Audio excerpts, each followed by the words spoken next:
Welcome to the Pursuit of Learning podcast. I'm your host, Clint Murphy. My goal is for each of us to grow personally, professionally, and financially, one conversation at a time. To do that, we will have conversations with subject matter experts across a variety of modalities. My job as your host will be to dig out those golden nuggets of wisdom that will facilitate our growth. Join me on this pursuit. Today on the Pursuit of Learning, I welcome Jordan Gray. Jordan has made it his life's purpose to help as many people as possible create their most fulfilling, passionate, love-filled lives.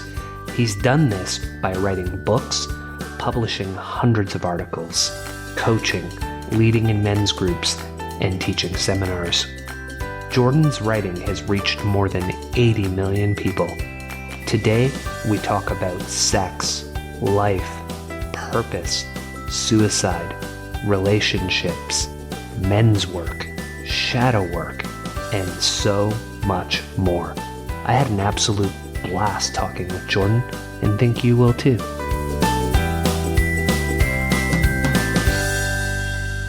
Jordan Gray, welcome to the Pursuit of Learning. I'd like to have a conversation with you that starts chronologically and then veers off here and there into deep conversations about what you have experienced at various points of your life and how that ties through into society today. Where I'd like to start is around your life that you write about from years 5 to 15, what you experienced there, how you interpreted those feelings, and how that culminated. Do you want to take the listeners on a bit of a journey there? Sure. This is the fastest I've ever gone into a core wound on any type of media. So let's do it. Yeah. So 5 to 15, not my favorite years of my life, but in many ways the most vital. That really kind of shaped me into who I had to become in the world. I experienced a lot of bullying between those ages, both by my siblings, and then also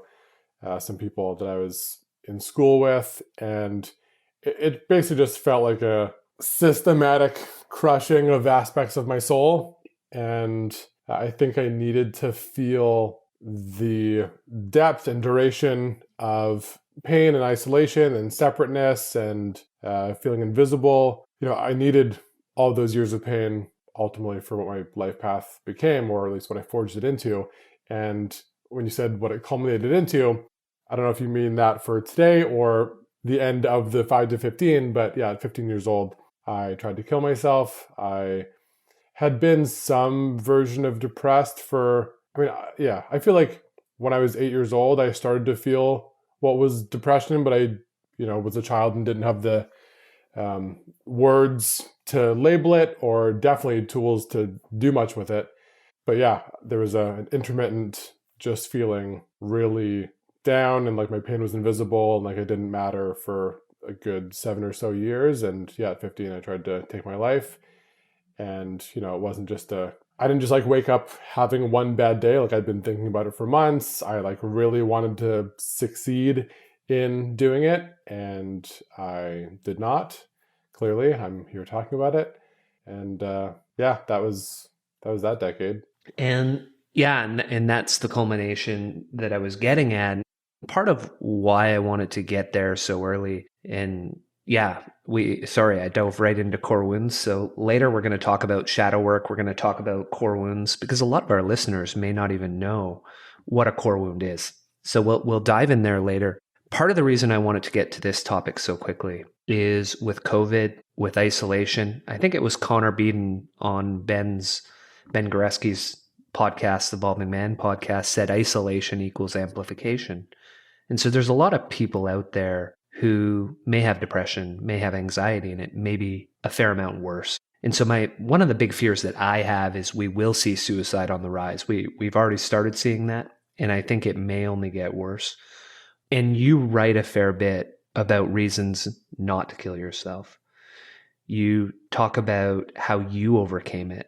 And I think a reader reached out to you and said, how did you overcome your challenges? to become the man you are today. And one of the things you said was don't put me on a pedestal, but here's 3 or 4 things that I did in my life to make that evolution. Is that something you can dive into for the listeners who may be in that spot today? Yeah, interesting. Like as I'm thinking about this at a high level, like it's really, for me, it was quite, war of attrition, not war of annihilation. Like it was all the baby steps, it was all the various pieces and tools and relationships and therapy insights and journaled insights, meditative insights that culminated in that progressive sense. But I think for me, the first major turning point was, yeah, somewhere between 15 to 20 years old. Yeah, somewhere in my late teens.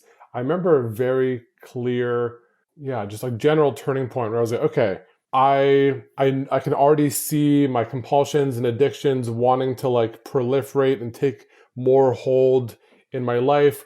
At that point, every movie, like every one of my favorite movies was exclusively about drug addiction. Like I resonated with people, with protagonists that just had an immense amount of pain, even though in those years, I was actually quite disconnected from the fact that I had been depressed or that I even tried to kill myself. There was a good amount of sweeping it under the rug in how people close to me related to my suicide attempt. Like it was, when it was brought up, it wouldn't be denied, but it wasn't brought up. It was just kind of like, okay, well, business as usual. Let's like not acknowledge the fact that that was a real thing that happened.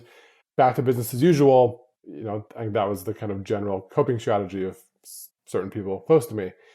And so knowing, with this underlying sense of, okay, I know that there's a lot of pain in me. I know that I can spiral over the next decade. And yeah, I think there was still like a shadow aspect part in my mind that was very deep and pervasive of, okay, it didn't happen then, but like, I know I'll do it again by 30. Like there's no fucking way I'm going to live to 30. I'll have a couple of years of fun. I'll, go down whichever addictive rabbit hole seems the most, user friendly, and that I can like squeeze the most juice out of for a couple of years. But then at 22 or 26, I'll do it again and I'll be done with it. And so somewhere in those years, I remember having this thought of, okay, like, is this the trajectory? Like, what is my most likely case scenario outcome? Am I going to just wallow and become smaller and, collapse inwards and have the arm's distance get wider and wider between me and everyone that I know? Or am I going to transmute this pain into something that might help anyone in the world? And for me at that point, and for most of my 20s, the motivation to transmute the pain into something that helped others was way more motivating than it was for me.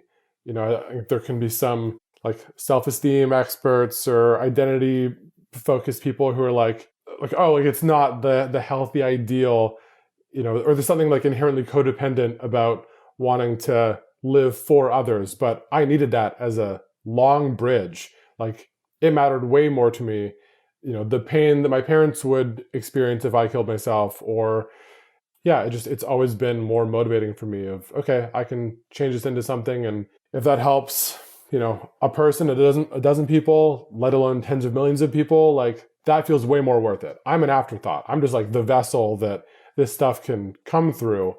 But yeah, it's maybe because of the near-death experiences that I've had, it's generally been pretty easy for me to not factor myself in much, like not overlook myself like I don't exist. I'm not as interested in myself compared to the impact or like, yeah, what can I turn this thing into? Yeah, not yourself, but what yourself can do for others, and less about the self in it, more the acts of service, the creativity. Yeah, the healed pain. Like what can that healed pain turn into for the world?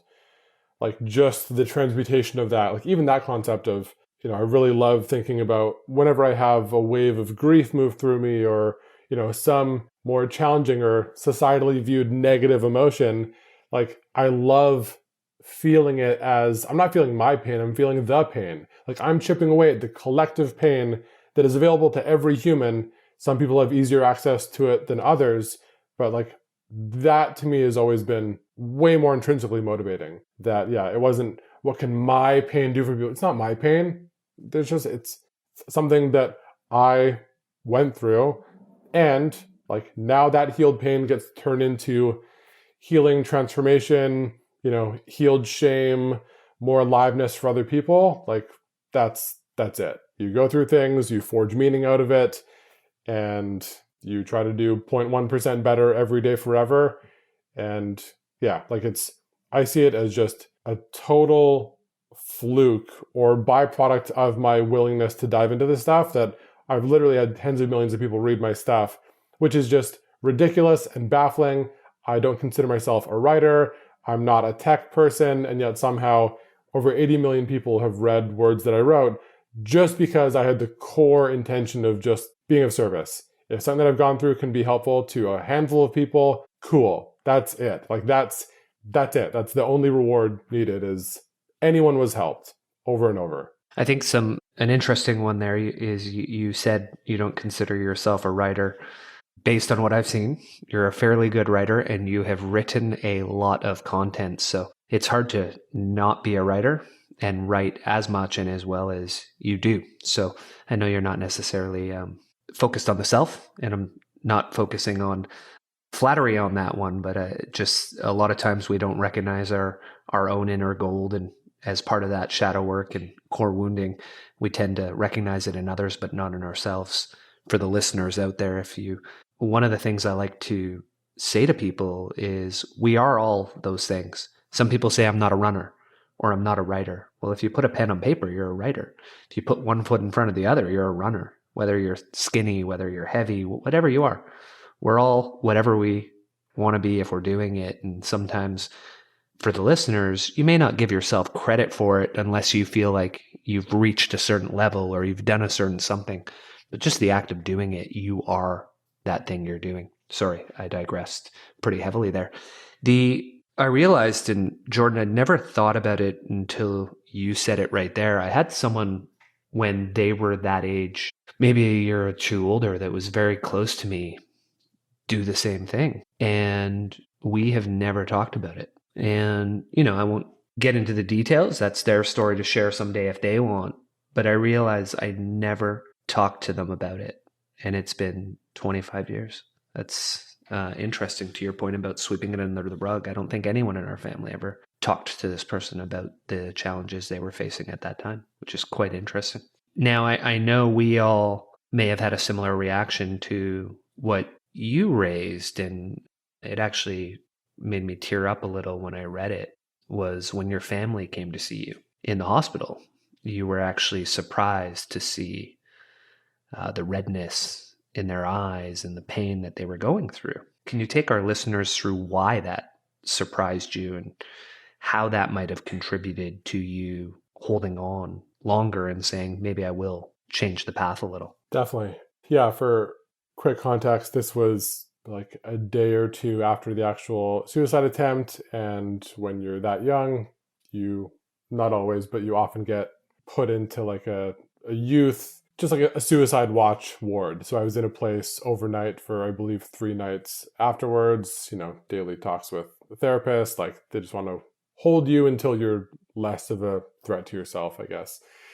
And so, yeah, my parents came and visited me because there were visitor hours. And yeah, I saw the redness in their eyes. I saw how tired they looked. I saw the pain on their faces. Logically understandable. Their youngest child had just tried to kill himself and they were upset by it. But there was, a huge driving factor in my suicide attempt was just the depth and breadth, the ongoingness of the bullying by my siblings, who I, lived with both of them my entire childhood. And there had been a long story in my mind that I'd interpreted in my childhood of, I was a mistake. My family didn't want me. My siblings were the ones who were honest enough to communicate how unwanted I was, or that I was annoying, or that they didn't want me around. And I thought they were being honest for the whole family system. So I thought my parents thought the same thing. So in trying to kill myself, I really thought, to a very high degree, I'm doing these people a favor. I'm getting out. I'm unburdening them with my existence. And so seeing them hurt when my pain had felt so invisible for so long, because, when you're intermittently depressed for 7+ years, I went to great lengths to hide the bullying from my parents completely. It was completely off the radar. It was just on the sibling level.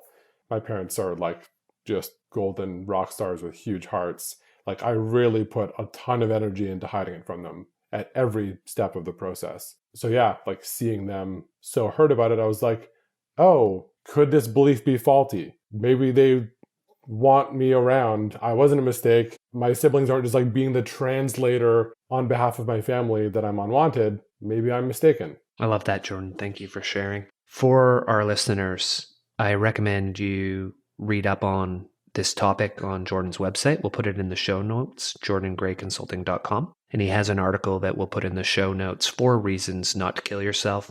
So anyone, suicide, serious topic, anyone who contemplates it, reach out, get help. There's a lot of hotlines you can reach out to, and have a read of Jordan's articles on this topic and get help if you're going there. Jordan, let's fast forward a few years. You're in university, film school, and you start dating someone that you had been crushing on in high school. And when you broke up, it hit you hard, but it also acted as a catalyst for what you've been doing for the last 12 years. Can you take us through the realization process that you had at that point and some of the next steps you took? And a couple that really jump out at me. And we'll piggyback these to talk a bit about excuses, because I've seen you talk a lot about excuses in your videos and in your writing and just being in group with you. For example, the 2 that stuck out to me were trading work for learning and working for free. Yeah. Multiple pieces to tie in there. I love it. You've very clearly done your research, sir. This is beautiful. Yeah. So the breakup, dated someone who was just like the girl in high school that I was just like, oh, that's just like,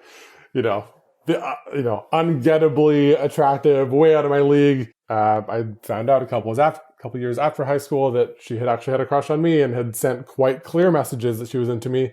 But because that was just like, couldn't be on my radar when I was a scrawny, insecure teenager, I just missed them completely. So yeah, we dated for a year, 19 to 20-ish. And yeah, at the end of it, I was like just a beaming open heart. I was very loving, available, kind, sweet, veering into nice guy territory, but more just like really just loving on full blast at that time. And I found out years later from her directly that, yeah, there's a threshold. We were a year in, and there was a sense for her of like, okay, either I continue to receive love this full blast from this like fire hydrant of a man, or my unworthiness starts to bubble up and I have to sabotage this ASAP.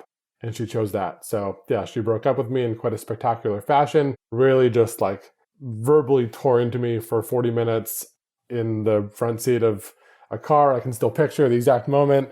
And I was just like nonverbal, dumbstruck, like just like it came out of nowhere. And she just really tore me a new one. And yeah, during that conversation or, more moments shortly after, I had the birth of a new faulty belief, which was, that served me in a way for years. But during that breakup, I basically had the thought of, I will never let anyone have this much control over me ever again. And so for the next 5 to 7 years, 5 to 8 years in, varying degrees, I really just, I shut off my heart to a fairly high degree, not entirely. I think that no matter how, shut down or repressed we are, like the self, the essence is still shining through always. But I really hardened up and I wanted to gain a sense of control in my relationships, which, spoiler alert, isn't healthy and doesn't go well for anyone at any age.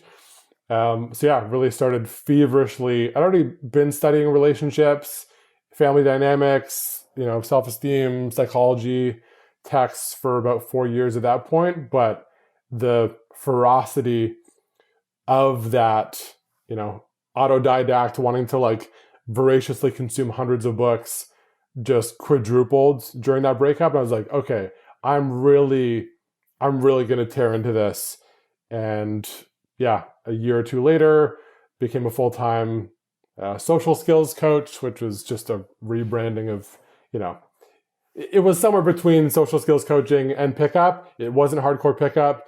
And we were actually like teaching, very like left brain tech nerds how to like make good eye contact and have better conversational skills and like learn humor and assertiveness and boundaries. Um, but yeah, that was early 20s, was that breakup into, okay, hundreds of books, doing this full time, but doing this full time being still a more superficial dating version, control oriented, egoic relationships with less depth. That was like 22 to 25. And when you wanted to become a social coach, the company that you ended up coaching for, you first said, I want to take your course, and you were a photographer and film, and said, why don't I trade you my photo skills because your photos suck, and you guys give me your course for free. How did you come up with that idea, and how did you already have the confidence to deliver that ask? Right. I think a good percentage of it was just kind of youthful arrogance. There've been a couple leap things, like, yeah, both in really forcing my way into that business. And yeah, like one of the first sentences of that email was, your headshots suck. Like I basically, I'd done 3 years of film school. I've been working on film sets and found them. I was just like, this is not the lifestyle that I want. There are a lot of pieces about this that I'm really disillusioned with and not really into. And yeah, in a moment of clarity, I looked around my, at that point, childhood bedroom, realized that I had one book about film, cinematography, lighting, and over 300 books on dating, relationship psychology. And I was like, oh, you know what? Maybe I care about this more. And so, yeah, I Googled like Vancouver dating skills company. This was one of those companies. I went to their website. I really resonated with the curriculum that they had thus far. And I knew inherently that I could add value. I was like, okay, I see which part of the market they're trying to be in. I see areas for improvement. And yeah, my way in was, I'm good at taking photos. I can give you and your whole team better headshots. Let me take your 6-week program. I originally pitched, I wanted to do it for free. And, with the express intent of, I'd also want to become one of the coaches here, sooner than later. And by week 3 of the 6-week program, I was already teaching week 1 to other people because I just, like, the curriculum made sense to me. There wasn't anything super new. It was packaged in a really intelligent way. But yeah, within a couple of months of not being paid, I don't know, I feel like I trust the feminine. I trust life enough to know that when there is those leap moments, I'm like, this is something. And I'd been serving tables and doing, yeah, actors' headshots and wedding photos for a couple of years. And I was like, these things are not it. This feels way more true in my body. And so, yeah, it just feels like, okay, this is a time to sprint and name your desire clearly. And even if they pay you zero money for the first 2 months, 3 months, 6 months, I had the confidence that I can come in here, add enough value. Like I can create them, 3 times the amount of new money that I can take a third of a salary. Like I'll create my job in this. And this is the most readily available vehicle that I have for it. And yeah, I had some people close to me who were like, oh, you're just letting yourself be taken advantage of and da-da-da. I was like, no. I'm like creating my own university. I'm like coming into a thing and I get to learn, business skills and course structure and management and all these things. And it's almost like positive reverse university because I'm learning a ton of stuff, on the day, on the job, and I'll eventually get somewhat paid for it. No. This is the way. So I never had any fear, hesitation around what if they don't pay me, da-da-da. Like that would just be a projection of, lack of self-trust. I trusted myself enough to make it work. And that's what I'm hearing. There's so many things that I want to tackle in what you're just talking about there. Because one of the things I tend to see in a lot of young people today, and I may even generalize mostly to the young men that I see in my life, is not taking action, not having a plan, not believing in themselves. possibly not having a growth mindset or an abundance mindset. You hit every single one of those things in that topic, right? You believed that in an abundant mindset that if you put yourself forward and you were successful, there's enough room for everyone. We'll grow the pie. You guys will want me as a coach. You sacrificed and said, I'll work for no money. You had a plan. You had belief in yourself and stuck to the plan. I mean, I don't want to make it a leading question. Am I wrong in saying that I see that in a lot of young people today, and maybe an unwillingness to do all of those things that you did to be successful in that step of your career? Yeah, I mean, I definitely see it in a lot of people. It'd be hard for me to say that there's any tie disproportionately to a generation or an age group. I think just the vast majority of people, were really societally conditioned to go on the, safe, straight and narrow, really, watch out, like anything can kill you. So like I have some compassion for a lot of the laziness and entitlement that I see, which there is a fuck ton of. I'm not like, oh no, everyone has a ton of work ethic. Of course not. I think most people are just looking for a very safe salary. They want someone to, tell them how to do their life. They want to be handheld. Yeah, there are not many emotional adults in the world who are really taking responsibility for themselves across the board. I just see that as a person thing. Does that hopefully get, does the volume of that narrow as more people, age-wise grow up and have more life experience? Hopefully, but also not a guarantee. For me, I really, because of the suicide attempt and then another near-death experience in my mid-20s, there is such a sense for me of all of this is a bonus round. Like, seriously, I should have died at 15. And so I'm playing with house money. Like, how fucking dare I not make courageous leaps and go for things that I care about? Like, how seriously do I have to take myself that, oh, I start a blog and, I write 50 posts and it gains no traction and all the people from my hometown laugh at me and they think I'm trying to be famous or, pump up my ego and look a certain way. And like, who gives a flying fuck? Think whatever you want about me. When you have a lot of people consume your stuff, there will be someone somewhere who thinks every possible thing about you. Like, you can't control it. And so, yeah, I think from a combination of almost dying and then knowing that I will die one day, like, why would I hold back on any of it? It was in there, you said you had compassion for the people you see not moving forward in their life. And it's a great way to look at it. You talked about the system, whether that's, our childhood, how we're raised, how we're told what to do, what not to do, and a school system that has you march from K to 12, go to college, get a partner, get a job, retire at 65. Effectively, most people are conditioned to live that life. So it's probably a select few who see a way out of it. I see a split between who see a way out of it and who desire a way out of it. Because some people, if that model works for them 100% and they find a career path, like there are some people that do work in finance or engineers or architects or doctors, that need formal training and go on a certain path and they want predictability, they want consistency. They're stoked on making, 50 to 80K a year for decades and they have some, they're a tenured professor, whatever the path is, if it works for you, phenomenal. I'm not dogging on people who like have formal education or have like normal people jobs that, are not as, easily labeled as self-employed. Yeah, I'm under no false pretenses that like we're all artists and we're all entrepreneurs. Like, no, of course not. And to make it clear, listeners, I'm not dogging on that either, because that actually is exactly what I've done with my life to date. So it can work. Maybe at some point you decide to change what you're doing. That's fine. Digression aside, we're back on the journey. So you said that in that relationship, you were bordering on being a nice guy. And I put nice guy in quotation marks, and we'll dive into why.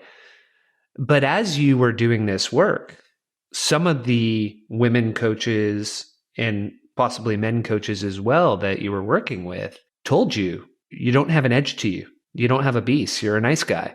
Can you take our listeners through what we mean by what a nice guy is and what some of the challenges and negatives are? And then we'll talk about how you killed your nice guy. Sure. Took him behind the barn and shot him. Yeah. For me, I guess the real focal point, epicenter of nice guy is someone who is more attached to how he is perceived by others than someone who is willing to be aware of, verbalize, stand up for his own needs. So nice guys are generally either in passive or passive aggressive communication as opposed to assertive, which is more kind of healthy, middle of the road, where you're actually advocating for yourself and you allow yourself to have needs. So yeah, I had a lot of nice guy tendencies in that relationship, and a lot of relationships in my early mid-20s. I mean, they're still present today. There's still something that I keep my eye on. It's not like a 0 to 100 to 0 type thing. But yeah, because in my mind, especially that 20-year-old relationship, 1920, like she was so the it girl in high school that I swallowed so many of my needs, and I just didn't want to rock the boat and just bow her feet and be like the most perfect boyfriend possible. There's various pieces to that, but it's really how in right relationship with your needs are you, and are you willing to take up space and exist in your relationship and not just be a doormat or need meter for your partner. That was huge. Needs, boundaries. It's something that the nice guy is significantly lacking. And so you went on a bit of an adventure for a number of years to say, okay, I'll develop my edge. How did you develop your edge? What was that journey? Yeah. So as you alluded to before, it was a female coach of mine who's super powerful. Yeah.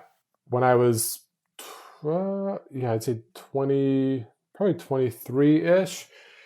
She did, without mincing words, did say so the thing that I've been struggling with for a couple of years post that breakup and in the women I'd been dating after was there were a handful of women who I would be interested in romantically, sexually. And as I started to broach those conversations, I was getting this consistent feedback of them being like, oh, I kind of thought you were gay. And nothing wrong with being gay at all, of course. But I was like, interesting. So me, this heterosexual, desiring these women person, I'm getting this consistent pattern, this consistent feedback. It wasn't a woman. It was at least half a dozen that I had serious interest in. I was like, okay, there's something in this that I'm not seeing. And yeah, that mentor was like, they're seeing you as a nice guy. They're seeing you as a sexual non-entity because your edge is in there. You haven't integrated your darker masculine energy. And that made sense to me. I tied a part of that to, I had some early childhood experiences with adult male anger that was so terrifying to me that some, coming back to the shadow, some part of me relegated anger and rage to my shadow. It was like, okay, that is fucking terrifying. I can't be like that. So put my anger on the back burner. And anger is a necessary precursor to boundaries. So if you say, no anger for me, you're going to not set boundaries. You're going to not advocate for yourself in a lot of your relationships until you realize you're doing it.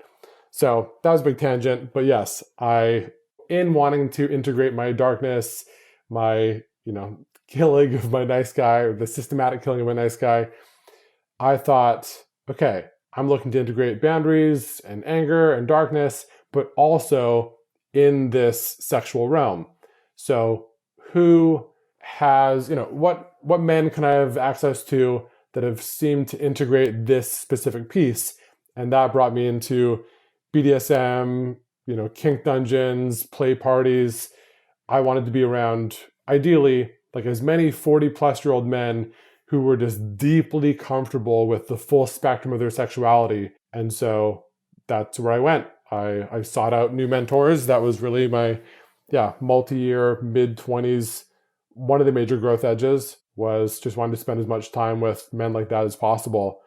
And I found a few, got a lot from them, and somewhat swung the pendulum, became my own kind of darker Dom energy self for a few years, which really integrated this piece. And then as I started to feel my heart, taking too much of a backseat, then I was like, okay, this was enough.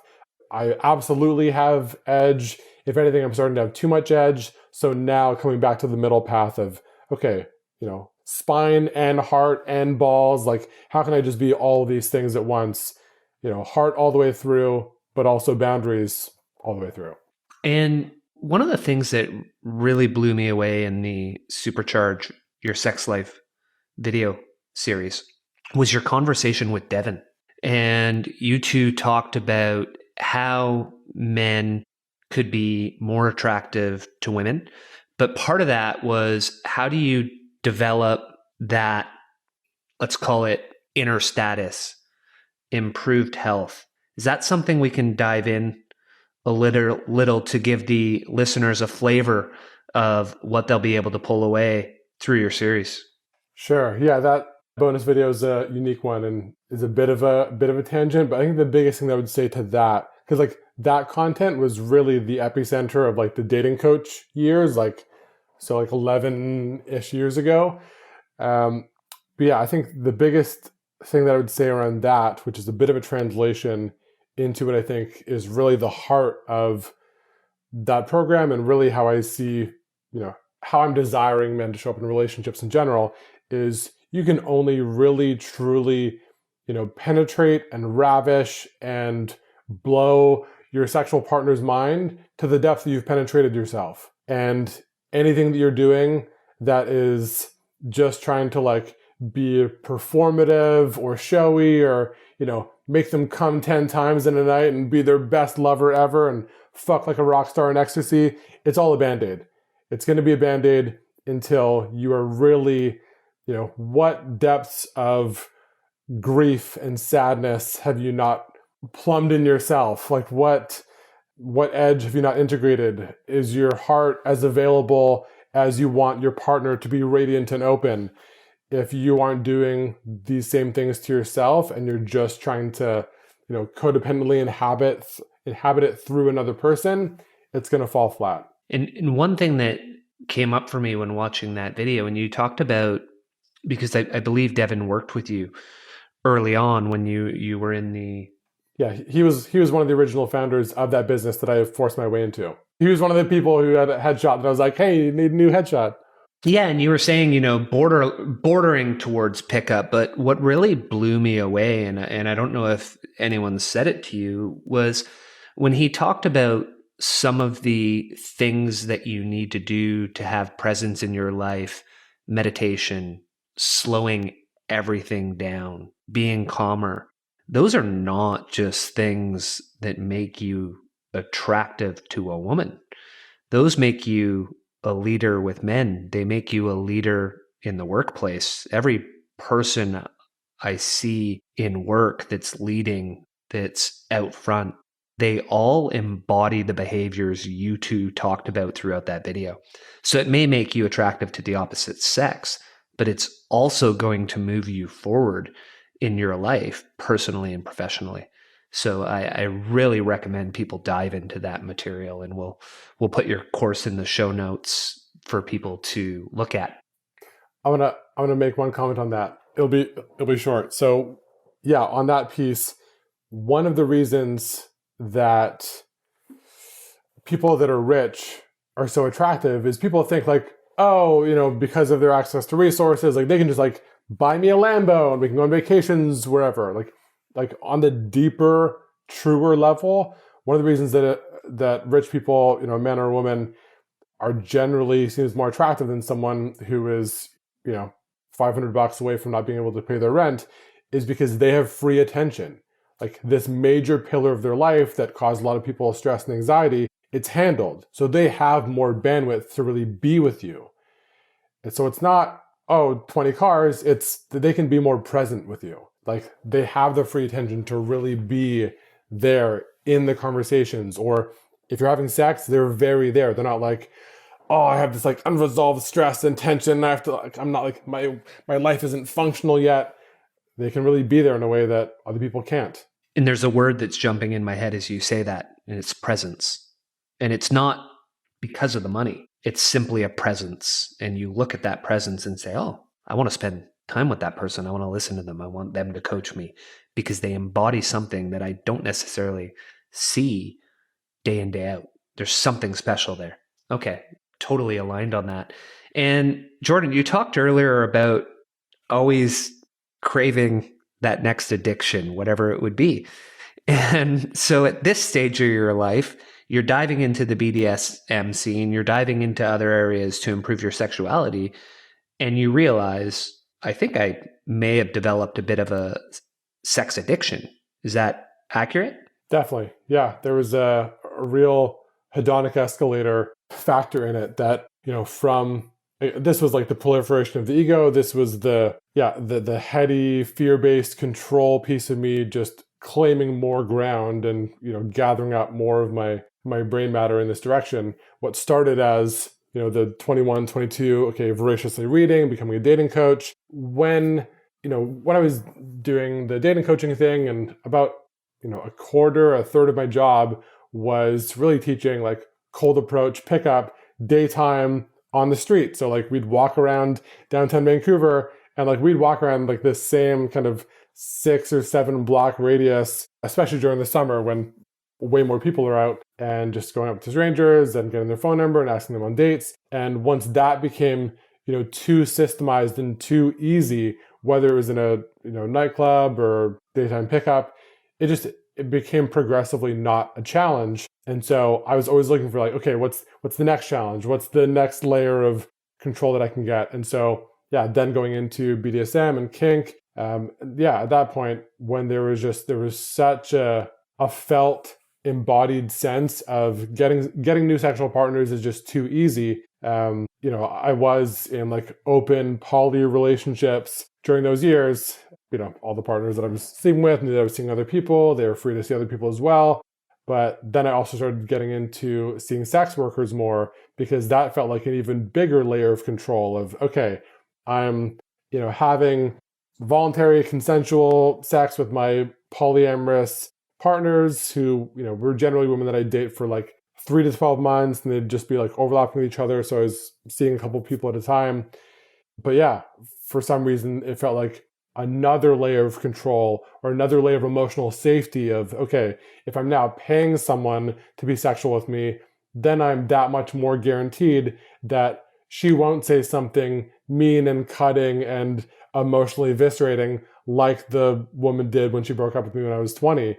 Like just proliferating my pain. And, in those years, while there was undoubtedly, I'm sure there was some or ample damage done to maybe some of those women who were dating me, said they were totally fine with the setup, but were like maybe over functioning and, being the nice girl to my former nice guy.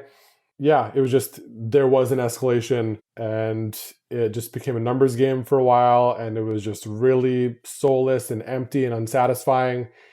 And then I started going to SAA meetings, Sex Addicts Anonymous, got into doing 12 steps, got a sponsor, read the big book, went into that for a while, and was just like, I remember one of the quotes that really stuck with me was, you can't get enough of that which doesn't satisfy you.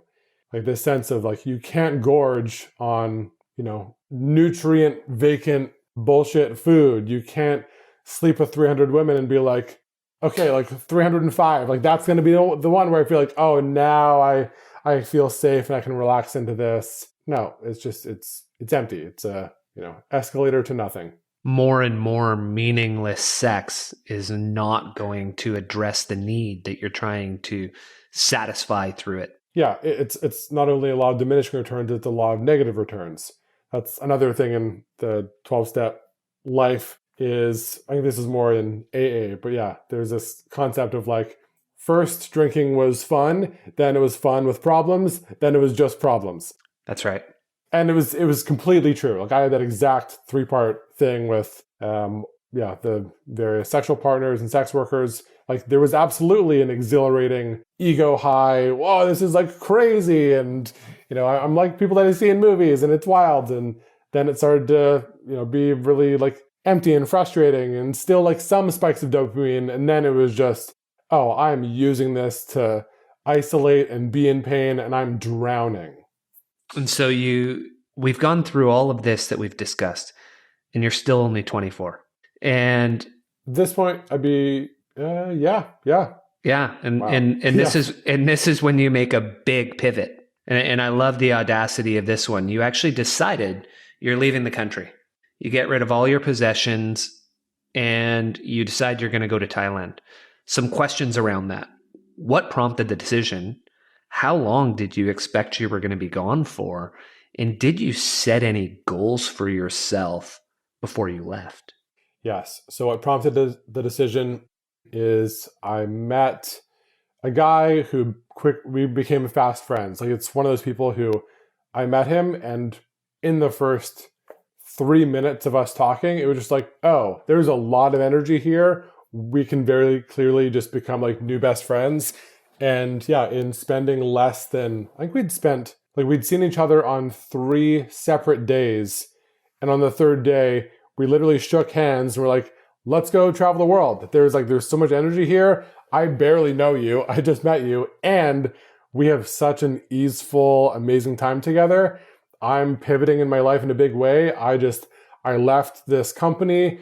I broke up with a long-term girlfriend at that point. I was distancing myself from friends who were getting into a lot of drugs and alcohol, and that was never my thing. And I wasn't necessarily judging them for their addiction because I had my own, but I was just like really in a big overhaul of, oh, and I also, like purged my life of my physical possessions. Like, I got rid of or donated like 95% of all the things that I owned.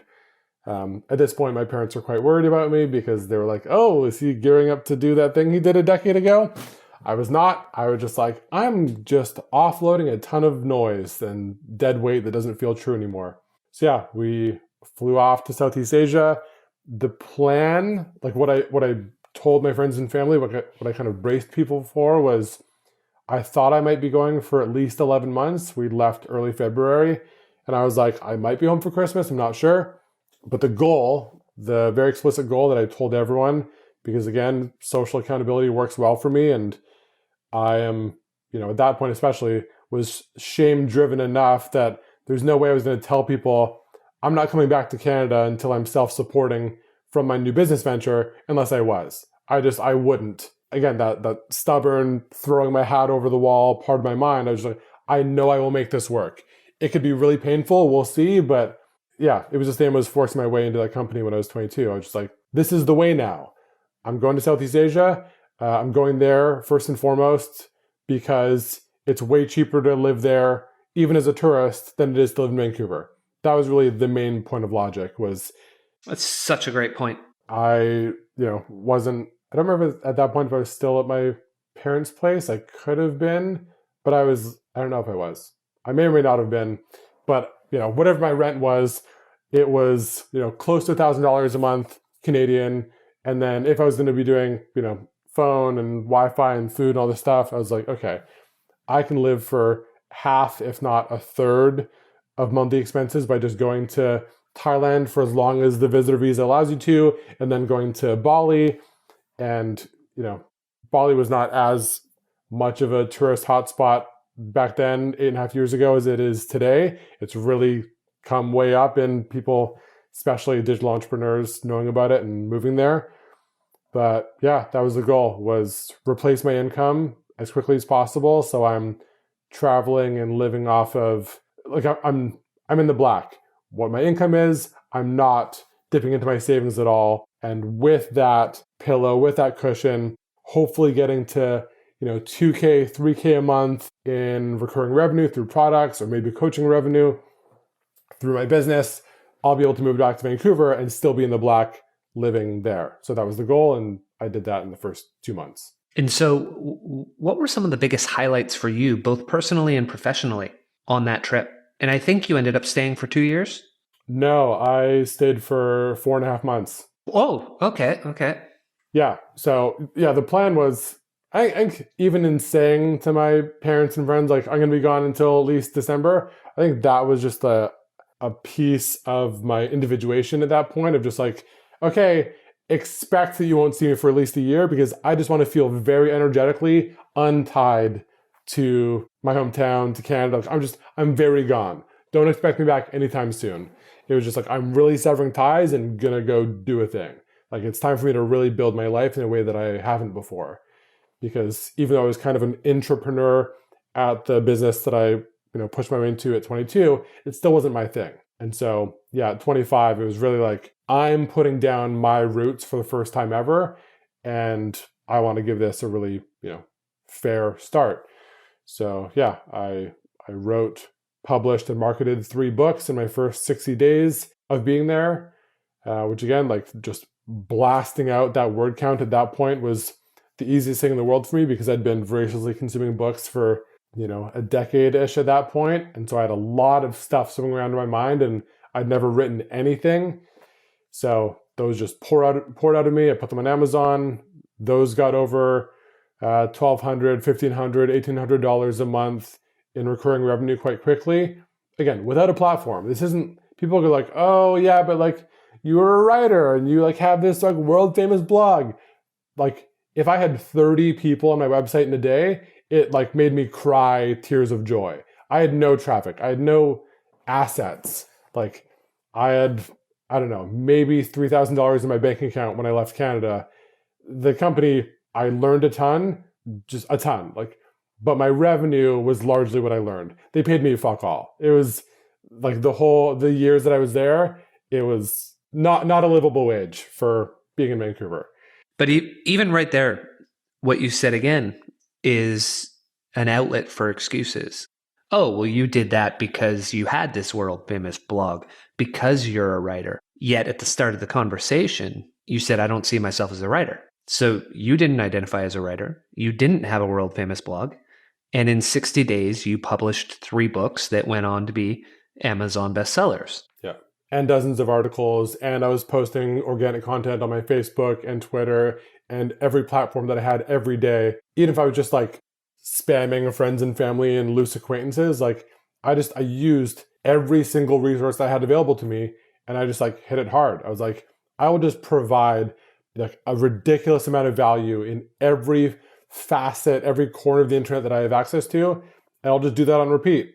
And, even the feedback and the comments and the messages that I'll be getting, that is as much revenue as someone buying a $3 book of mine. Like it's all gold. Because it's teaching you to be better at what you're already doing.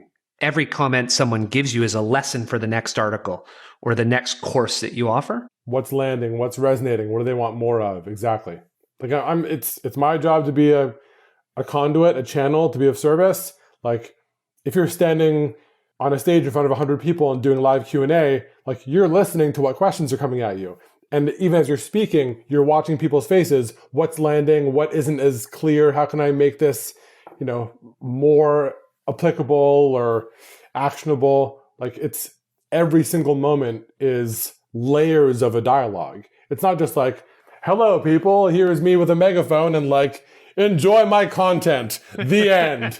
Like I am always listening. Always listening, refining. It sounds like a sponge for learning from your audience and probably people who aren't in your audience because they may give feedback that also helps add someone to the audience later. Absolutely. Yeah. Every book, every course, every video program I've ever made has exclusively come as a result of hearing many people ask the same set of questions over and over. And especially questions that I particularly didn't like answering. Like things I was, okay, I'm really tired of like hearing the same question. Here's a book. Here's a video. Yeah, here's a video course. Here's an accessibly priced thing with, like it's when it's repetitive enough that it starts to anger me. I'm like, okay, I have to make a thing. I don't want to talk about this anymore. There's a course that's way cheaper than one-to-one time with me. Go do this. I almost imagine you in your mind saying, fuck, if I get that question again, I'm going to write a book or I'm going to record a video on it. Wait a second. Yep. $9.99, you can get an answer to the question everyone asks me. That is phenomenal. Well done. So now, fast forward, we're 2016. And when you left Canada, you somewhat cut a lot of relationships, cut a lot of possessions. You start to realize that you're back in Vancouver. And you're realizing you're a bit disconnected from the world. And so you go to an open house for a men's group. Fuck, what is a men's group? And it turns out, Something that I judged immensely. That's what it of was. course, exactly. We'll get into that. And it's the Samurai Brotherhood. So can you tell our listeners what is a men's group? What were some of your early judgments? And what happened for you when you let go of those judgments and you really embraced it and dove into the work? Yeah. 2016, another big inflection point. Yeah, I was coming off the heels of my 9th breakup with the same woman, just a very painful cycle with also a lot of beauty and love and healing of a relationship. And yeah, I really just had a big revelatory moment where I realized, with a great deal of irony, that the first 2 or 3 years of me building a relationship coaching brand, I'd never sacrificed and kind of minimized the role of relationship in my life more. I was single for a good chunk of the early years of this business. And yeah, there was kind of a no man's land in between of letting go of my old social circle and former close friends and calling in kind of the new, more deeply aligned people that I wanted to meet and be close to. And yeah, this is when the feature on Facebook of, I'm guessing it still exists. I'm not sure if they still use this as much anymore, but the brand new feature of, oh, like this person, like this Facebook friend of yours and this Facebook friend of yours and 9 other Facebook friends of yours are going to this event nearby. And yeah, it said Samurai Brotherhood Open House. And I was like, what is this? And I clicked on the link and there's a Facebook event page and it said, yeah, there's going to be 50 or so men. And it's an open house for a men's group community in Vancouver. And, my heart, my higher self, spirit pushed me enough, past my ego's resistance of who are these fucking losers? There's no way any of them make as much money as I do. Like, I'm probably smarter than them. I'm deeper in the work than they are. What am I going to learn? Hanging out with a bunch of losers, whatever. I'll try it out. We'll see. And I went to it and I continued to systematically judge 98% of the guys there. But there were 2, maybe 2.5 guys who I saw my story in. Everyone went around and shared for, I don't know, 1 to 3 minutes. It was a multi-hour event. And yeah, there were a couple guys who I really heard, similar to what happens in 12-step meetings. Any of the things, like a lot of the value is just, oh, I hear my story through other people's words, so therefore I'm not alone. It's not just me, it also happens to other people. And yeah, there are a couple of guys who shared of being at a similar place in their life where they'd also built 6-figure business that they had largely systemized themselves out of. They had a lot of free time, too much free time, and they're just kind of twiddling their thumbs and feeling kind of lonely and bored. And that was very my story at that point. I was doing over 120K a year just off of my courses, and like I didn't need to work as hard as I did in my first couple of years. And I was like envious of my year 1 self who just got to like wake up with burning passion and knew what he had to do. And now I was like, oh, I've got room, I've got spaciousness. But yeah, I heard those guys' stories and I was like, I'll give it a shot. It was a 4-week trial of, okay, just come and join this men's group, show up for a month of meetings. If you don't like it, go away, all good. If you like it, keep on. And yeah, thank goodness I went to it. And after a few months of being in it, I eventually kind of busted myself and owned my story of, listen, I've been kind of quiet and just like judging you guys for a couple of months because my story is that I'm better in X, Y, and Z ways and da da da da. And my deeper truth is actually that one of my friends just died a couple weeks ago and I've been going through this breakup cycle with this person and I actually feel really hollow and alone. I feel like judgment, superficial bullshit, and deeper truth, I'm in a lot of pain. Yeah, I was in that men's group for several years and I really credit it with both helping me heal a lot of my wounding with my brother, wounding with men in general, and just learning how to be in connection.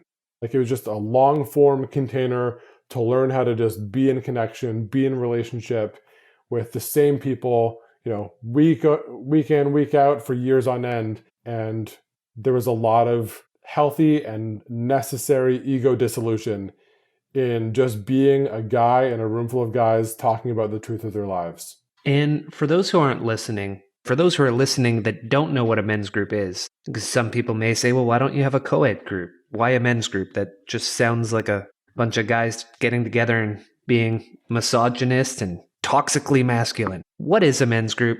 What work do we do in one? And why is it important for men? So many angles to go into with those. What is a men's group? It is usually a weekly ongoing container of somewhere between 8 to 15 of the same men who meet week after week and just, talk about the truth of their lives. I think that there is absolutely value in co-ed groups, and there's also value in same-gendered groups for men and women. There are men's groups, there are women's groups. I think that generally when people are in same-gendered groups, they can go into, there's just more free-flowing ease, transparency, totality. They can feel that much more free to speak about the deepest, most raw, most vulnerable truth of their lives and not have the added layer of, could someone that I'm maybe attracted to or I want to see me a certain way, if anything gives your ego, even that 5% wiggle room to okay, well, I won't say the full truth of this because this dynamic is in the room and it's different. Again, I've been in multi-year men's groups. I've also been in multi-year co-gendered groups. There's value in both. Of course. And different things come from each one. And one of the things I'll add to supplement that is often men tend to suffer in silence. And so we don't talk to our friends. We don't talk to our family. We don't really talk to anyone about the darkness that we feel that's inside us, that pervades our world. And often men's work, men's circle, it's a safe container to just talk about how you're feeling. So you're not suffering in silence. And in a lot of ways, it's also just a great way to hold each other accountable. You talked about how social accountability is a tool that you love to use for yourself. Men's circle is that spot where you can look at each other and say, what are you going to be accountable for? What are you going to do? You've been telling us for months that you're going to do X, Y, Z. You haven't taken the first fucking step. What are you going to do this week? Before we meet again in a week, what are you going to do to commit to what you told us you want to do? Right? And those are deep conversations that a lot of us don't have with our closest friends in life. Yeah, completely. I think it's also, in some way, there can be a lower barrier to entry for men getting into a men's group, just, a group of their similar-ish aged peers versus there can still be, I live in a bubble, so this isn't as prevalent in my direct life, but there is still, I think, more of a stigma or, hesitation, resistance for a man, just pick a man from a random population sample off the street to go to a therapist. Oh, a therapist? Oh, man. Oh, I must be really fucked up. And I definitely can't tell my guy friends that I'm doing that. But a men's group can at least sound like, I think it's, it's one step more accessible of, oh, a men's group. Do you guys just do you drink beer and play video games? You just hang out and chat? I'm more curious about that than going to see a shrink or someone who's going to fix my fucked up mind. It's, yeah. And some men can also overly rely on, if they don't have close confidants, in modern developed nations, it's quite common for the median number of self-reported close confidants for adult men to be 0. The most frequent number is, I don't have a close friend who, if I found out that I had cancer, I would call and tell them or ask for support. Most people, they're just I just don't have that. And so some men do aim to choose my words carefully here, but they can overly rely on their partner. If they are in a relationship and they don't have close friends, they don't have a men's group, they can, if their only felt sense of an outlet for these secret thoughts and difficult emotions is their partner, then, amazing. They feel safe enough to bring it to their partner at all. They're talking to someone, great. And I picture humans as tabletops. And if a tabletop has one table leg, it's not very stable. If it has 8, and, two of those table legs are close friends and two of them get knocked out and you're still stable, that's amazing. Like having a diversification of support is massively valuable. And I think that men, more often than not, are a bit more prone to the lone wolf isolation, grin and bear it thing compared to, like just the depth or number of close friends that women might have compared to the average adult male. It's less stigmatized. There's generally less resistance for women to have female friends that they can hop on a phone call with and talk for a free-flowing hour about whatever. It's a relatively more rare man that that has access to that or has the willingness to even attempt something close to that. So a men's group really hits a lot of these pieces for people, and it did for me as well. And the one thing it does, Jordan, at the start of that, you were talking about mental health, and you were talking about how the average guy may not want to see a counselor, or they may not want to acknowledge that the way I feel right now could to some be classified or labeled as depression or anxiety. Yet what's interesting is they're in circle and they're sharing. And quite often someone will throw out a question to say, hey, this is what I'm seeing. This is what I'm hearing. And you may say, can people put up their hand, anyone in this room who's suffered from mental depression? And you may have 70 to 80% put up their hand. Can you put up your hand if you've been to a counselor? 70% of the people or more put up their hand. And that man who was suffering in silence and came to circle, he looks around and he realizes, I'm not alone. Other men go through what I've gone through, and I can feel more comfortable now that seeing a counselor and addressing my needs is viable. It's not something that the guys in this circle are going to look down on me for. Yeah, I really love the concept of the opposite of shame is innocence. And I think that is a huge thing that comes out in any form of group work is you see just how significantly unspecial your stuff is, and the ego really thrives in specialness.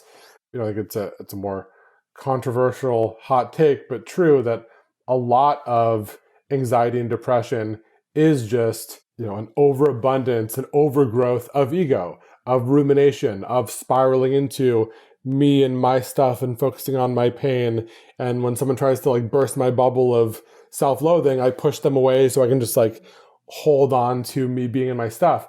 Again, non-judgment. This is me speaking from experience. This is me speaking, both personally and professionally with clients I've worked with.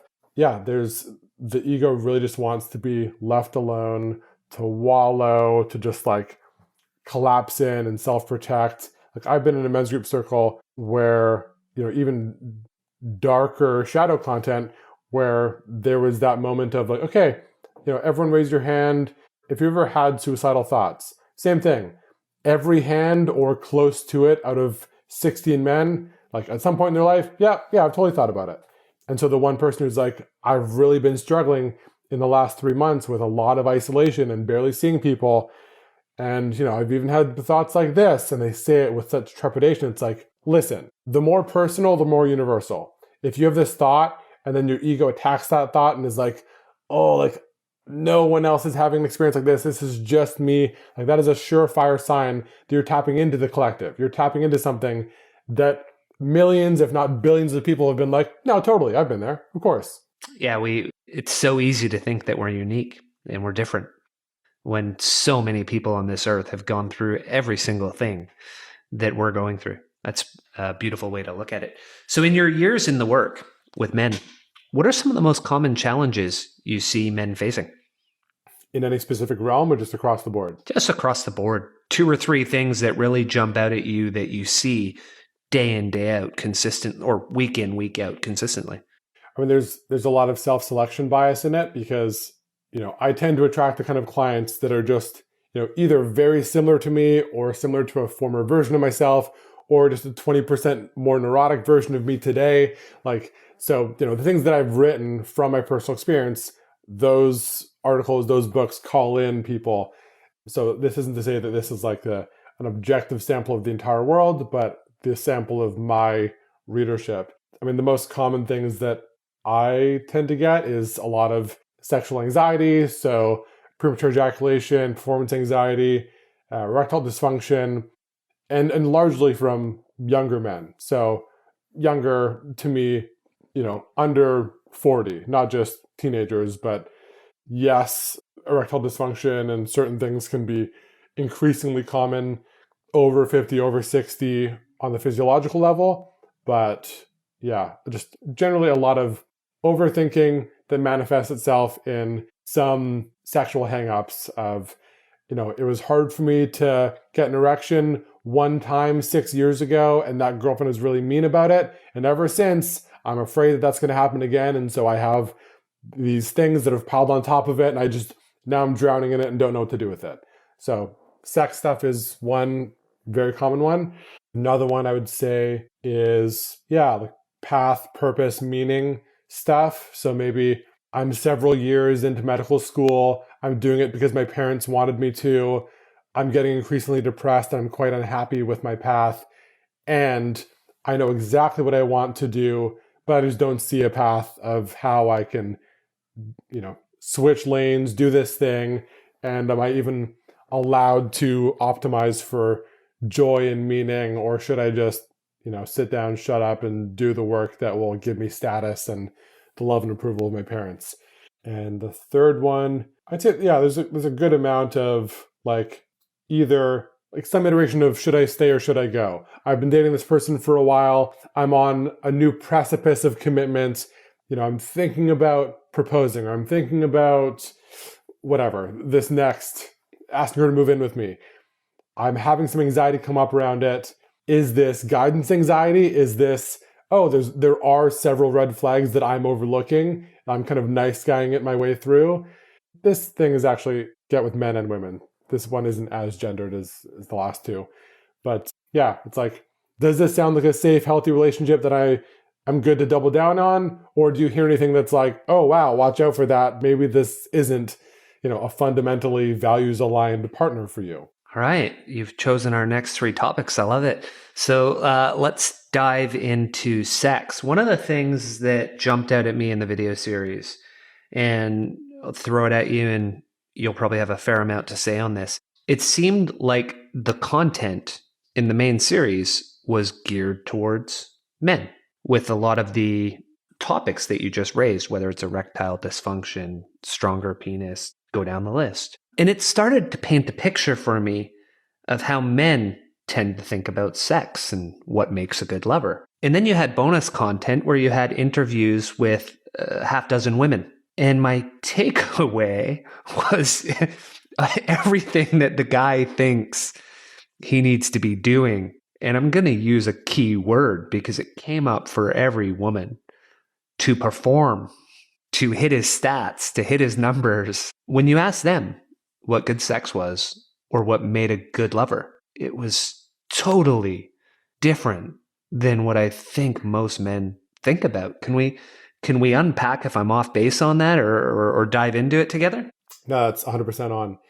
Yeah, that's really the one sentence crux of the point of the course. In marketing and education space, there's often this concept of, sell them what they want, give them what they need. And this course is just, it's very that, selling what they want is, you hook people in with, yes, you will, this part isn't a lie. You will absolutely be able to last longer if you want to. You will get erections on command. You will be a more present, comfortable, confident lover. And, in the languaging of, I don't lead with this, but I speak enough to the performative part of the average man's mind is exactly that. It's I haven't been performing well for my wife lately, and I want to make sure that I can just show up and fuck for hours. I'm have you asked your wife, hey, are you looking for 3 hours of vaginal penetration? Because I bet she would say no. So it really is, they come in with performance is the thing. I have to have sex for at least this amount of time. And yeah, really the crux of the course is it's about connection. And that's, the interview series with the bonus module in the program of interviewing a bunch of, eloquent, emotionally intelligent, amazing women, and just saying Are you looking for men to perform for you in bed? Are you looking like, is the metric that you're tracking most closely that you have, 6 vaginal orgasms every time you have penetrative sex? And every single one, without any prompting or leading questions, we're like, I'm just looking to feel connected to you. Like, I'm just looking for, no one said this sentence verbatim, but they do want love making. They do want connection. They're just like, are you in the room with me? Or do I feel like you're fucking the clock more than you are, actually having sex with me? Not only did it seem like most of them said what they do want, it also seemed like most of them said what they don't want. And everything I heard, I was writing down the notes for what they do want, and I just kept hearing presence, connection, mindful. He's here with me. He's sensing what's happening in my body. He's aware He's of me. vulnerable. He's intimate. What don't I want? I don't want sex by the numbers. I don't want a predictive path. I don't want a performance mindset. It felt like almost every one of them talked about not having a performance-based mindset. So it was absolutely incredible to hear what they all wanted and how you might approach that totally different than what the average guy thinks about. Yeah, in hearing that, I really just, it conjures up the image of different forms of dancing. Like there are, I'm sure there's a proper term for this, but like there's group hip hop dancers that all, move flawlessly in sync. Like they're all doing, I'm sure they wouldn't call it this, but like they're all doing some version of the robot, and they're all just like very sharp, and it's like it's choreographed, it's exactly on beat. And yes, like to the masculine, there is a lot of beauty in that like flawless structure. Like, wow, these guys are really sharp, and it's cool, and it's performative, and it's a thing. And yeah, like most women and all the women that I interviewed for that series, they're not looking for, are you hitting the mark? Are you hitting your choreography flawlessly and on beat? It's, like a more wild, intuitive, flowing dance. It's like, we're dancing together. It's not me witnessing your choreography. We are dancing together. And so as I'm dancing and shifting, as my dance moves are, doing a different thing, are you responding and calibrating? Are you dancing with me through it? It's a moment to moment, letting go, surrendering, witnessing, reflecting, mirroring. Like it's all, yeah, it's really a one-to-one comparison. Like, what form of dancing are you doing? It's not about doing the Macarena flawlessly. It's about being with your dance partner and like letting them feel felt and seen, and like you're with them. What really flew into me on that one as you were saying that was, get out of your fucking head, yeah, and be here with me. And we're going to have amazing sex together. Yeah. You're not going to have sex at me. We're going to have sex with each other. I'm not a sex doll that you're working over. I'm a human being. I want connection with the person that's on the other side of me.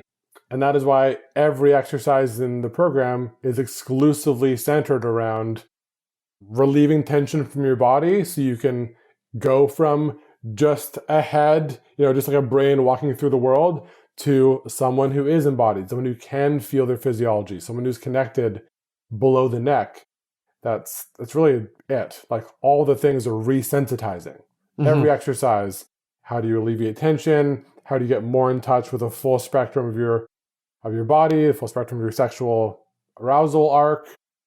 That's really it. Whether it's, guys who come to me and they've been jerking off to porn daily for 20 years and they can't get hard, when they're not looking at porn, or when they're trying to be intimate with a partner. It's like, okay, you desensitize that by this. You resensitize yourself to your body with these practices. It's all the same thing. Can you be deeply in a relationship with your body, with your sexuality? Again, coming back to you can only penetrate as deeply as you have penetrated yourself. It's all the same stuff. I wasn't going to go here, but you just brought it up, and it's such an important concept when you are looking at some of the challenges men have with sex. Is porn's not necessarily bad or wrong, which I've heard you say before, but if you're potentially overusing it, then you're in effect desensitizing yourself to a normal human sexual encounter. Does that sound right? Totally. Yeah. I never said this before, but it just came to me. Yeah. I picture it like if you are, a healthy, able bodied person who can walk down the street normally, and one day you decide to use crutches, like you have crutches under both your arms, and you pretend like your right leg can't walk, yeah, you can still walk with crutches. You can absolutely self pleasure, you can masturbate to porn, and sometimes that's fine. If you do this exclusively for years, maybe the muscles in your right leg might start to atrophy, or whichever leg you're ignoring. Like it is a crutch that you can overly rely on. And so there is absolutely, I have an article on the benefits of porn. There are any benefits of porn. I think that some people who live in a small town who are growing into their sexuality and wanting to explore or think of, their sexual orientation or their sexual proclivities, they can explore and discover things and go, oh, this thing really calls to me. That's interesting. I wouldn't have thought about this in my city of 2,000 people, and maybe I wouldn't have even heard about it until I moved to a major city. There are things that can be functional and healthy and absolutely usable about porn, but it is in the chronic over-reliance on it. And I think that a lot of men, a lot of people, but for the sake of this conversation, a lot of men can use it as a crutch past their anxiety of, okay, I don't want to feel the potential rejection of going out and trying to find a partner, or if I have a partner, in asking, in sexually extending, whether I've been dating this woman for a year or we've been married for 20 years, there can still be enough of a sting when, we reach across the bed and she goes, I'm exhausted, or not now. And it's the same I'm exhausted that you've been getting for weeks or months on end. It takes a balanced, centered man to not have the ego co-opt the sense of rejection, quote unquote, and go, oh, this means something about me. Oh, like I gained weight over the last year and this is actually about my belly. Or, she's too stressed because she's doing a lot of chores, or she's stressed about money because I'm failing as a man. Like it's easy to take it personally, to like find a way to make it mean, my needs don't matter, or I'm not doing good enough of a job, or whatever the story sounds like. And so, hey, I can just go jerk off to an endless, like, plethora of millions of sexually available women who never say no on the internet. Of course, I will default to that. And if you default to that for, months, years, decades on end, it'll have an impact. Yeah, for sure. And the deeper you go and the more often you do it, you'll just start to notice that the content that you have to use to achieve the same result that you were otherwise searching for through it just gets more and more exotic, you might call it. But for someone who's realizing as they're hearing us talk about this, that, hey, maybe I have a little bit of an addiction to porn. You have a very good video in the bonus content of your course with Ben Goreski, addiction expert, talking about how to overcome a porn addiction. So if you feel like that may be you on the other side of this, feel free again, check out the course. And so now let's go back to chronology. At this stage, 2019, the fall, Dimitra comes to Vancouver. You two have been connecting online, and you decide you're going to give something a shot. You don't know what that is yet, but let's have a 1-month date. Can you tell us how that started, how that went, and take us all the way to where you two are now? Mm-hmm. So the initial plan was, like, we didn't know that it would be a 1-month date. The initial plan was she was just flying to Vancouver for us to meet in person. And yeah, even before meeting, I said, she's like, what, like, she might have asked at one point before she came, like, how do you think it'll go? Or like, what's the plan? Like, should I book a return flight? And I basically said, no, book a one-way flight. If it goes well, you can, stay for several weeks until you have to go back to LA to, do whatever things she had scheduled in her existing life in LA. And if it goes terribly and, we like have friend energy, but there's no charge, it doesn't translate to in person, then you can hang out for 2 or 3 days. I'll like take you to the beach, we'll have a picnic, we'll hang out, and you can just, get a flight and go back. And yeah, there was massive chemistry and connection and charge from the get-go. And so it did end up being a month-long first date, and the end of that month basically culminating in the decision to, okay, I'm going to fly back to LA to break my lease, sell my truck, sell all my things, and come back here and move in with you full time. And we're doing this. Like that was, that was the obvious next step. We didn't know where it was going to go. We're just like, well, this is just it. Like, okay, here we are. There's no rationalizing our way out of like just the truth of the connection that we have. And we're coming up on our 2-year anniversary. We are going ring shopping in 2 days. We've already been ring shopping. We're going to a second place just to see if there's a different ring she likes more, just to make sure. Because, we're going to own it for a lot of decades and wear it for hopefully 60 plus years.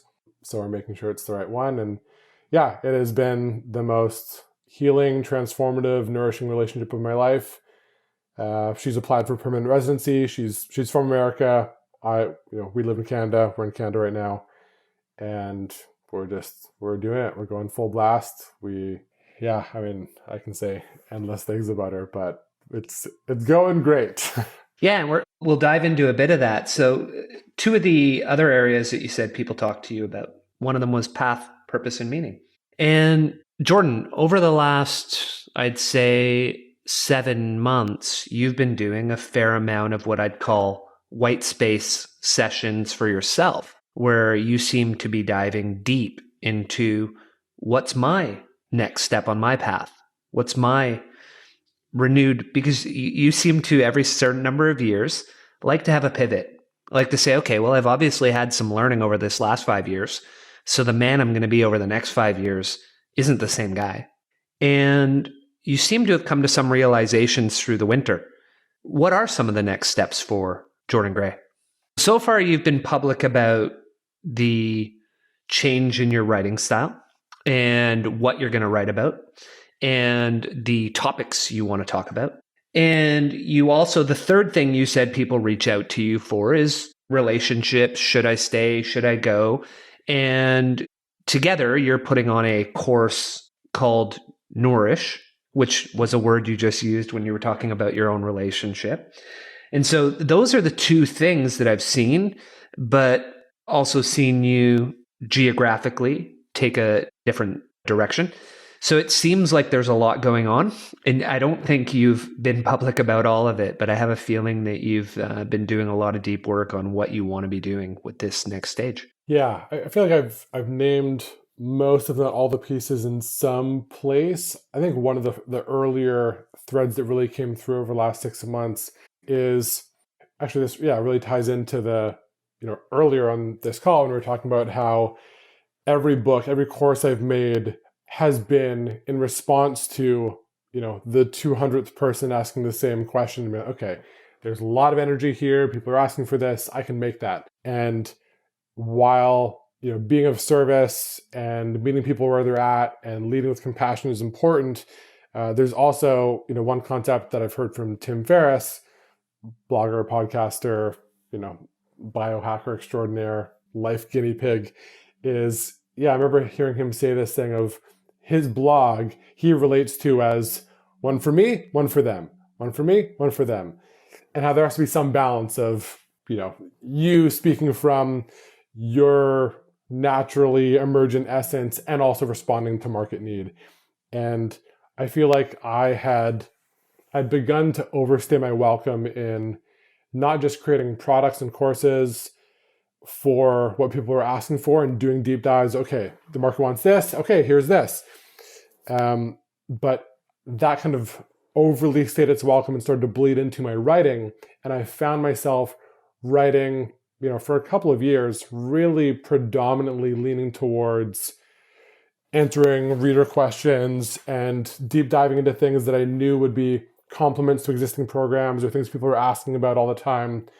But there was less and less, less of a felt sense of spaciousness or joy or play or just where's me in the mix. Like I was increasingly just a valuable article cranking out robot and less of a writer, artist, my inner child, my joy coming through what I wanted to put out, having more of me in the mix. And so the last few months I have been both in the emails that I write to my email list and in the transparency of my Instagram posts. I've been doing daily live Instagram videos and just connecting with people from just very me, not from my teacher, not in any performative way, or I'm not coming on and doing an hour of Q&A and giving targeted value.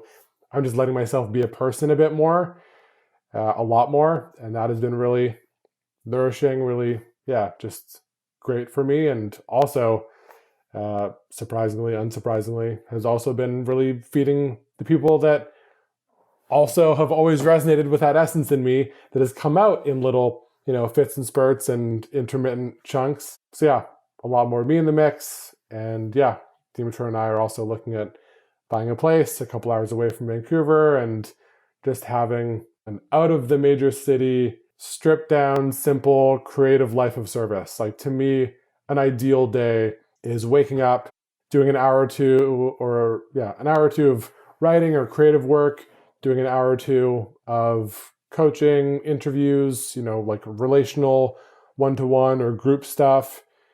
And then, just like literally chopping wood, tending to a fire, making lunch, getting groceries, just having it be simple. I can have this scaled of service life that reaches millions of people through my website, and then engage with my body, engage with the earth. Mm-hmm. Mindfulness, yoga, go for a walk, read a book, play guitar, learn. Yeah, you just described my perfect day.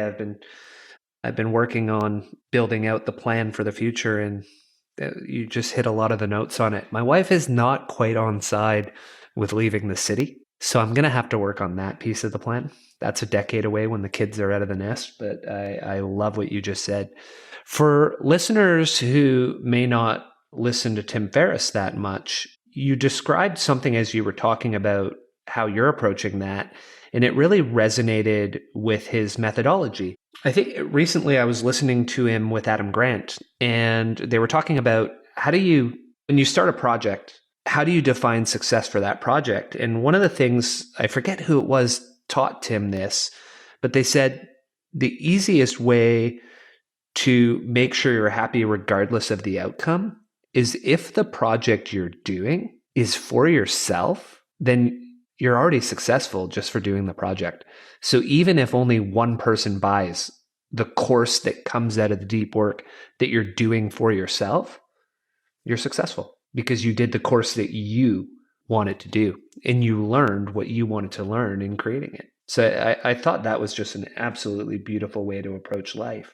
Your new course that you're going to be offering, Nourish, do you want to tell the listeners what that's going to be about and get more and more people geared up for it? Sure. So it's actually closed. No one else can sign up for it. It starts tomorrow. Oh, beautiful. Okay. And okay. We closed registration over a week ago. Yeah, that's a co-gendered offer. Demetra and I are co-facilitating a group of, I think we have 14 people. It's a 6-month program. It's like a live group coaching program, several calls a month. There's a Facebook group with a lot of engagement. Yeah, this is almost like V1 of Demetra and I doing a live, long-form, like held group together. We've done several one-day events together where we're co-facilitating and play off each other flawlessly, and it's super fun. Yeah, this new experiment for us is, okay, what if we do that for half a year? What if we do that for, if and when this one goes well, what's a multi-year container look like? So yeah, that's already existing, starting tomorrow, and we're super excited about it. And for those of you who are listening, round 1 is done. We don't know what round 2 will look like yet or when it will start, but keep your eyes peeled. So Jordan, some questions that I like to ask a lot of the listeners. For you, what's your superpower? And if I had one, the first one that comes to mind is either care or curiosity. Like I just care a lot, and I'm also curious. I probably care more than I'm curious. So I'd say caring. I fundamentally want truth, power, aliveness for people. Like I frequently have newer writers or bloggers come to me and be like, tell me like why, some people go like, oh, like don't blog too much because like this is content you can monetize and like you could like turn a ton of this stuff in your blog you have like 10,000 plus word articles, you're going to turn into a little ebook. Why don't you do that? And I'm like, I'm very explicit. I'm like, this is bad business. I'm not strategizing for monetizing. I care way the fuck more about millions of people having free access to almost all of my work than me finding a way to put a price tag on everything. That is not the point. Like, for me, the fact that over 300 to 500 people a day Google, should I kill myself? Why shouldn't I kill myself? Reasons not to kill myself, and find my article and read that and are personally touched by it. Like, you can't monetize that. Like, if that article paid me 30 grand a day, but it was behind a paywall, no. Like, just no. It would not be worth it. Exactly. That's a beautiful way to look at it. Now let's flip the coin. What's something you struggle with on a daily basis? On a recurring basis? However regular you'd like it to be a struggle. Well, probably not like it, but... I'm sure there's a blind spot here and I can sit with it longer. My first unfiltered thought around it is, if there's something that I'm struggling with for more than a couple of days, I either outsource it, like it's not a thing that's my zone of genius, so like in business, I just don't do it. I pay someone else to do it. And if it's a thing that's personal, not high routable, and I'm struggling with it long form, then it's probably my mind's attachment to like liking the struggle. And so a thing that would be, what have I regularly struggled with recently? Yeah, I'll do this.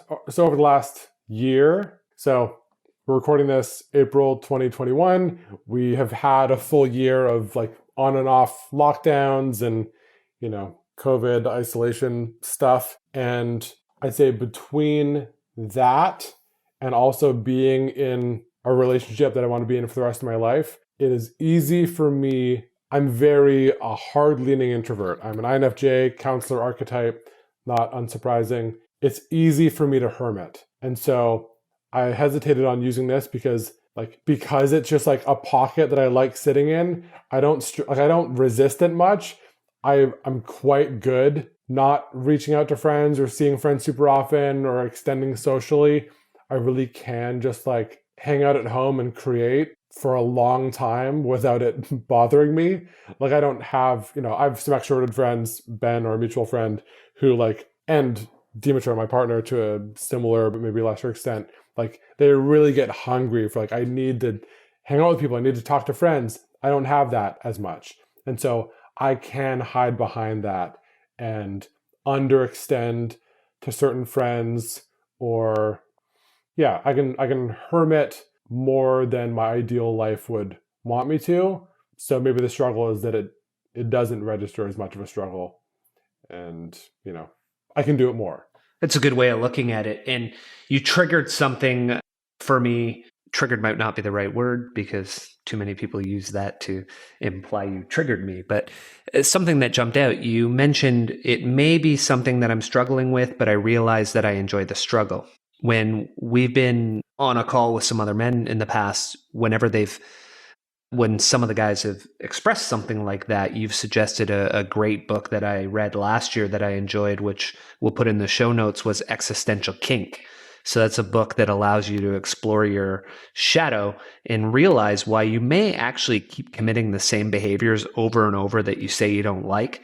But the fact that you're committing that behavior over and over implies there's something about it that you do like, and you can explore why. It's a great book. Yeah. What part of me loves this? That's how am I exactly totally benefiting from this? And I don't want it to go away at all. Even if I've been in therapy for years, I tell myself I hate it. It's well, no, there's some attachment to it. So something to explore. Yeah, the best, one sentence synopsis in that book is, having is evidence of wanting. It's if it's in your life, you want it. And people are no, but I've been trying to get rid of it. It's yeah, and something in you wants it.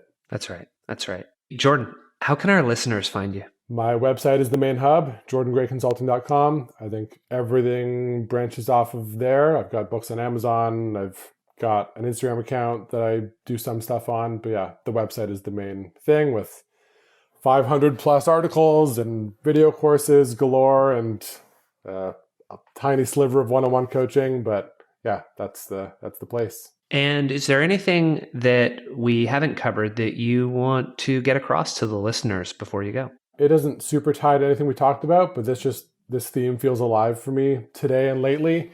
I've gotten a thread of these clients recently, and so just has some energy, and I'm sure someone will benefit from it. Just this idea of it is so easy in the default codependent model of intimate relationship. It is so easy to, if you're single, want to find a partner to like kickstart the dead battery of your life, to give you juice and aliveness and meaning and something to focus on.